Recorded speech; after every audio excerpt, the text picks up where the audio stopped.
Did you know it only takes 7 seconds for someone to decide whether they like you? That's less time than it takes to tie your shoes or reply to a text message. In those precious moments we send signals through our body language, tone of voice, and even the look in our eyes. They shape how others perceive us. The funny thing about this is that you don't need to be the funniest, smartest, or best dressed person in the room to make a great first impression. What matters is connection, and that's something we can all master, starting with 3 simple habits. Believe it or not, we all want to be liked, whether it's at work, with friends, or even strangers in passing. There's an undeniable pull toward being seen and accepted. Think about the last time someone made you feel valued. Maybe they remembered your name, really listened, or showed genuine interest in your story. The moment likely stuck with you because it tapped into something universal, the human need for connection. Marcus Aurelius, the great Stoic philosopher, once wrote, "We are made for each other." Relationships, whether fleeting or deep, are at the heart of everything we do.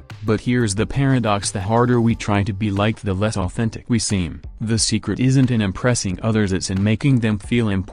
By mastering a few subtle skills, you can transform how people respond to you. You don't have to change who you are to be likable, you just have to understand what makes people feel seen, heard, and valued. In this video we'll be focusing on the easiest tricks to make anyone like you instantly. Before we begin, please subscribe and tap the notification bell so you never miss out on more amazing videos like this. Let's get started. The problem: why being liked feels so hard. Have you ever left a conversation replaying everything you said, wondering if you came across as awkward? Maybe you were trying to make a good impression, choosing your words carefully, smiling at the right moment, yet the connection still felt off. That sinking feeling of "I should have done better" is more common than you would think. In fact, it's one of the most shared human experiences. The truth is, social interactions often come with a quiet but persistent fear of rejection. It's that little voice in your head whispering, "What if they don't like me? What if I say the wrong thing?" This fear can lead to overthinking, analyzing every word, gesture, or pause instead of being present in the moment. Insecurity creeps in, and before you know it, you're more focused on your own performance than the person in front of you. Now add modern distractions to the mix. Social media has trained us to connect through screens, liking, commenting, and sharing, but face-to-face conversations, they demand a level of presence and vulnerability that can feel overwhelming. Eye contact feels harder to sustain, silences feel more awkward, and the urge to check your phone can pull you away from the moment. These habits, while small, chip away at our ability to build trust quickly in real-life interactions. Let's take that you're meeting someone new at a gathering. You try to strike up a conversation, but halfway through they glance at their phone or give you a distracted nod. Suddenly you feel unimportant, even though their intention might not have been to dismiss you.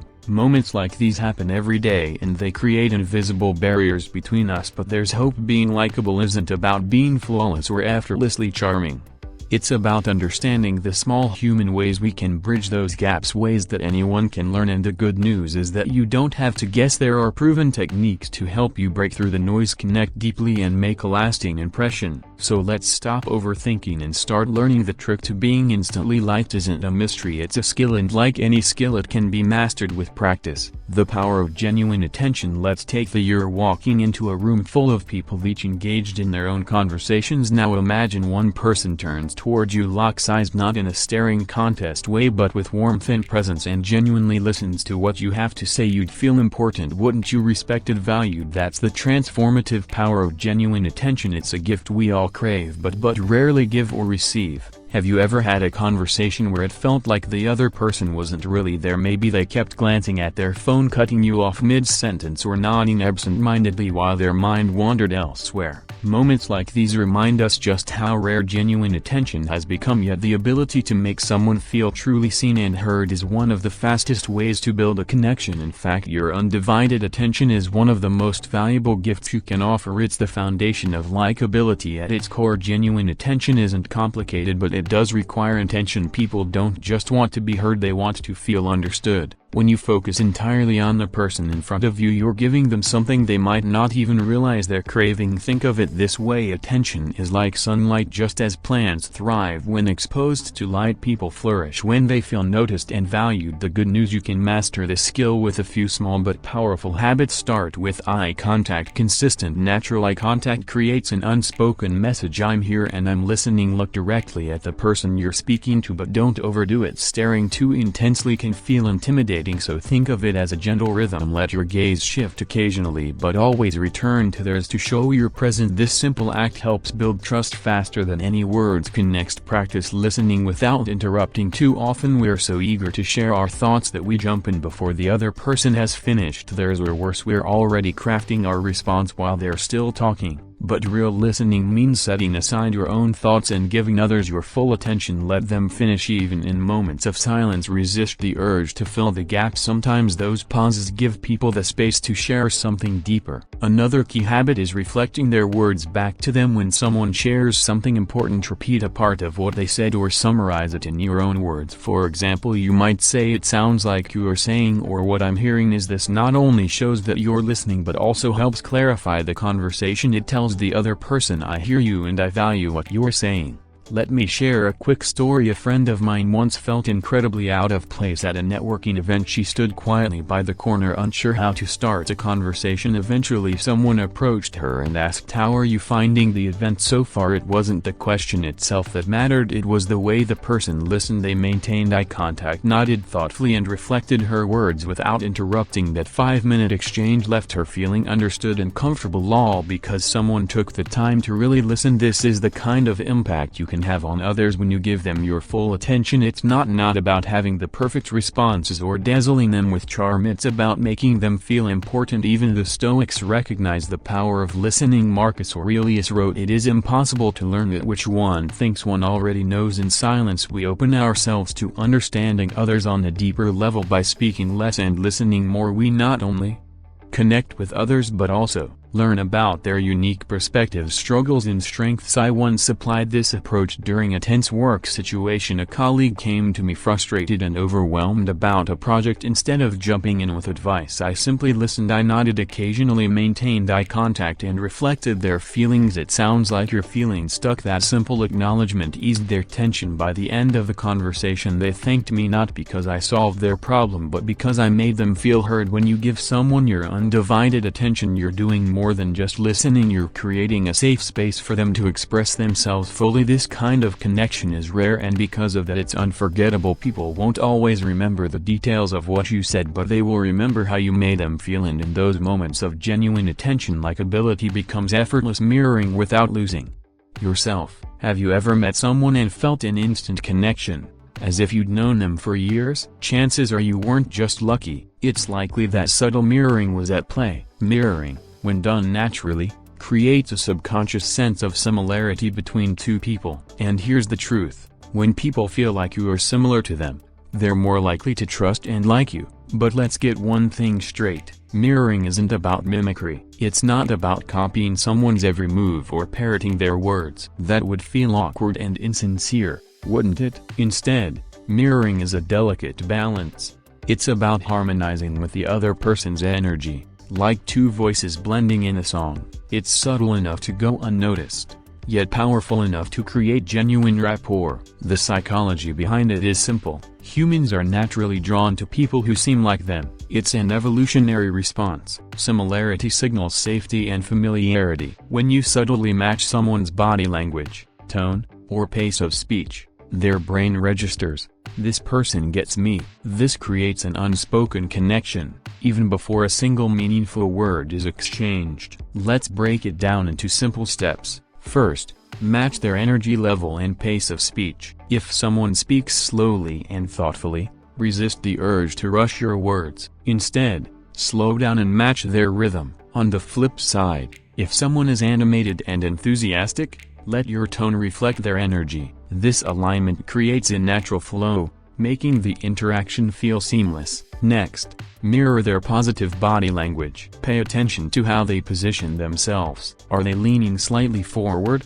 using open hand gestures, or nodding as they speak? By subtly mirroring these movements, You send a nonverbal message that says, "I'm with you." But remember, subtlety is key. Avoid exaggerated gestures or mimicking every move, as this can come across as forced or even mockingly insincere. Finally, adapt to their communication style. Some people speak formally, choosing their words with precision, while others are casual and conversational. When you adjust your style to match theirs, you create a sense of alignment that puts them at ease. For example, if someone uses straightforward, no-nonsense language, avoid overly flowery phrases. On the other hand, if they speak with warmth and enthusiasm, let your tone reflect that openness. Think of mirroring as a dance. You're not trying to copy their steps exactly, you're simply moving in sync with their rhythm. This is what makes it feel natural. Like harmonizing in music, mirroring is about blending seamlessly without losing your individuality.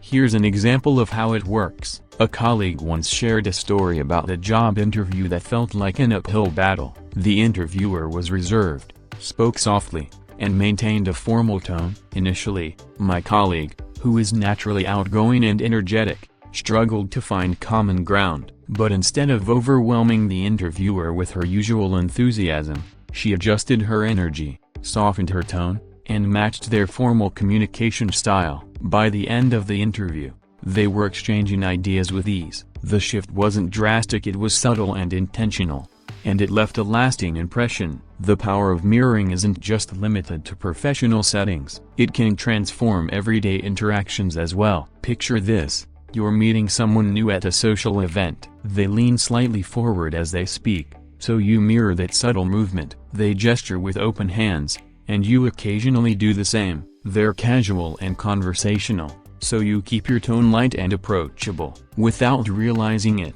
they feel more connected to you, as if you're already on the same wavelength. Even Marcus Aurelius, the great Stoic philosopher, emphasized the importance of understanding others as a way to build trust. While he didn't write directly about mirroring, his teachings align with its principles. By observing and adapting to others, you foster harmony and connection, a foundation for mutual respect. Now, let's address the fear of losing yourself in the process. Some people worry that mirroring means abandoning their authenticity. But here's the thing. You're not changing who you are, you're meeting the other person where they are. It's about finding a balance between being yourself and being adaptable. When done right, mirroring feels natural, like a shared language that helps you both feel at ease. I once used this approach during a challenging interaction with a frustrated client. They were visibly tense, spoke quickly, and used short, clipped sentences. Instead of maintaining my usual calm, measured tone, I subtly picked up my pace and mirrored their directness. Gradually, I noticed their tension ease. They began to open up, and we ended the meeting on a positive note. What could have been a difficult conversation turned into a productive one, all because I adjusted to their communication style. Mirroring isn't about manipulation, it's about connection. It shows the other person that you're paying attention and not just to their words but to their energy, emotions, and unspoken cues. And when people feel understood on that level, they naturally feel drawn to you. This is the art of mirroring, blending into their rhythm without losing your own voice, creating harmony without stealing the melody. Be authentically interested. Authenticity is one of the most magnetic traits you can possess. When you show genuine curiosity about someone else, it doesn't just make them feel valued, it creates a connection rooted in trust and mutual respect. People are drawn to those who care, not because they have to, but because they truly want to. And the beauty of this approach, it takes the focus off you and shifts it onto them, which naturally builds likability. Think about the last time someone seemed genuinely interested in your story. Maybe they asked a question that went beyond small talk, or they lit up when you shared something you cared about. Those moments stand out because they feel rare in a world where so much communication is surface level. When you show authentic interest in someone, it's as if you're telling them, "You matter." To put this into action, start by asking thoughtful, open-ended questions. Instead of the typical, "How are you?" try something like, "What's the most exciting thing that's happened to you this week?" Or "What's something you're passionate about that most people don't know?" These kinds of questions invite the other person to share something meaningful, and they give you insight into who they are. The key is to listen fully and resist the urge to turn the conversation back to yourself too quickly. Another powerful way to show interest is by validating their feelings or achievements. If someone shares something they're proud of, acknowledge it with a sincere compliment. For example, if a friend tells you about a project they've been working on, respond with, "That sounds like a huge accomplishment. I admire how much effort you've put into it." Validation doesn't mean flattery. It's about recognizing what matters to them and reflecting it with honesty. But being authentically interested isn't just about listening, it's also about sharing a piece of yourself in return. If someone opens up about a personal story, respond with something relatable from your own life. For example, if they're excited about starting a new hobby, share a time you felt the same way when trying something new. This balance of listening and sharing creates a two-way bridge of connection. It's how we move from being strangers to forming meaningful bonds. Authenticity, in this sense, is like a bridge. It's the structure that allows two people to cross the divide of unfamiliarity and meet in the middle. Without it, conversations feel mechanical or forced. With it, connections become effortless and memorable. A few years ago, I met someone at a workshop who seemed reserved and hesitant to engage. Instead of asking generic questions, I asked about the topic of the workshop and why they'd chosen to attend. A small shift opened a floodgate. They shared a personal story about how they'd been struggling with self-doubt and were there to learn how to overcome it. As they spoke,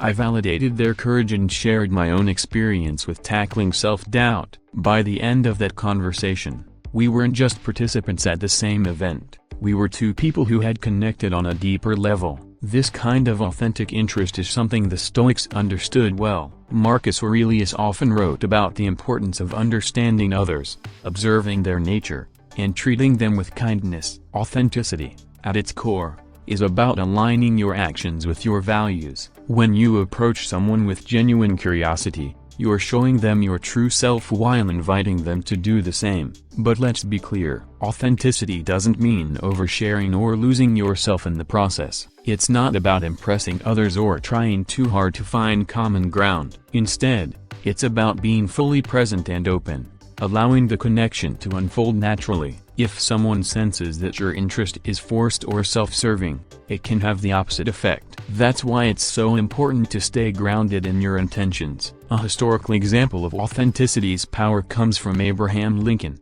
known for his genuine curiosity and ability to connect with others. Lincoln often asked people about their lives, their struggles, and their perspectives. He once said, "I am a slow walker, but I never walk back," which reflected his belief in moving forward with understanding and sincerity. His authentic approach to relationships made him one of the most respected leaders of his time. Always remember that being authentically interested doesn't just make others feel good, it enriches your own life. The more you learn about people, the more you understand the diversity of human experience. You discover new perspectives, new stories, and new ways of seeing the world. And in turn, you become someone people naturally gravitate toward, not because of what you say, but because of how you make them feel. So the next time you're in a conversation, focus less on impressing and more on connecting. Ask questions that matter, listen without distraction, and share pieces of yourself with sincerity. Authenticity isn't just a trick for being likable. It's a way of life that builds trust, deepens relationships, and leaves a lasting impact on everyone you meet. The most important mindset shift when it comes to being likable. The real secret is not in strategies or techniques, but in a fundamental shift in how you see yourself and others. At its core, being liked isn't about external performance, it's a reflection of your internal mindset. The more self-aware and self-accepting you are, the more naturally you'll connect with others. But the opposite is also true. When insecurities cloud your interactions, they can create walls where bridges should be built. One of the biggest hurdles to likability is the fear of rejection. You've likely felt it before, that internal dialogue asking, "Am I saying the right thing? Or do they like me?" This focus on yourself often backfires. When your energy centers on being liked, you risk coming across as needy or insincere. People sense when interactions are transactional, and it makes them pull away. As counterintuitive as it sounds, the key to being liked is letting go of the need to be liked. This concept ties deeply into Stoic wisdom. Marcus Aurelius wrote, "You have power over your mind, not outside events." Realize this, and you will find strength. You can't control how someone perceives you, but you can control how you present yourself. This shift in focus from worrying about their approval to simply being your best self frees you to engage more authentically. Likability isn't about pleasing everyone, it's about showing up as the truest version of you. To adopt this mindset, the first step is self-awareness. Pay attention to how your insecurities show up in conversations. Do you talk over others to prove your worth? Do you downplay your achievements to avoid judgment? Recognizing these patterns isn't about beating yourself up. It's about understanding how fear can silently steer your interactions. Next comes self-acceptance. The first step to being liked begins with embracing your imperfections. When you stop pretending to be flawless, you give others permission to do the same. Vulnerability, far from being a weakness, is one of the most likable traits you can possess. Admit when you don't know something, laugh at your mistakes, and share stories that reveal your humanity. People are drawn to those who are real, not perfect. A few years ago, I met someone at a networking event who had a profound impact on me. They weren't the most charismatic person in the room, nor did they have a polished elevator pitch, but their presence was magnetic. What stood out was their genuine interest in everyone they spoke to. When they asked questions, they truly listened. When they shared their thoughts, they spoke with humility and openness. At one point, they admitted they felt nervous at large events but saw them as opportunities to learn about others. That vulnerability, combined with their attentiveness, made them unforgettable. Reflecting on this experience, I realized that people liked them because of their mindset, not their charm or confidence. It was their mindset. They weren't trying to prove themselves. They were focused on connecting meaningfully. Their self-awareness and self-acceptance allowed them to engage without pretense, and it was incredibly refreshing. Stoicism offers profound guidance here. Epictetus said, "It's not what happens to you but how you react to it that matters." Applying this to likability, it's not about building the perfect impression, it's about how you respond to the people and situations around you. Are you defensive or open? Are you guarded or vulnerable? The way you react shapes the energy you bring into every interaction. So the next time you walk into a room, remember being liked isn't about perfection or strategy. It's about being present, being real, and being kind. When you embrace this mindset of connection, you'll watch your relationships transform, not just with others but with yourself. At its heart, being liked isn't about mastering a checklist of social skills. It's about forging genuine connections. The 3 tricks we've explored are giving your undivided attention, subtly mirroring others without losing your authenticity, and showing sincere interest are tools to help you connect with people on a deeper level. They're not about pretending to be someone you're not. They're about becoming more of who you truly are. Small changes can lead to big transformations. A kind word, a moment of genuine curiosity, or the courage to let down your guard can turn a fleeting interaction into something meaningful. Remember, you don't need to be perfect to be likable. What matters most is your willingness to be present and let others see your true self. Which of these habits resonate most with you? Or do you have a secret to building instant connections? Let me know. I'd love to hear your story. If you found this video helpful, don't forget to hit that like button and subscribe for more insightful content. And remember to turn on the notification bell so you never miss another video like this one.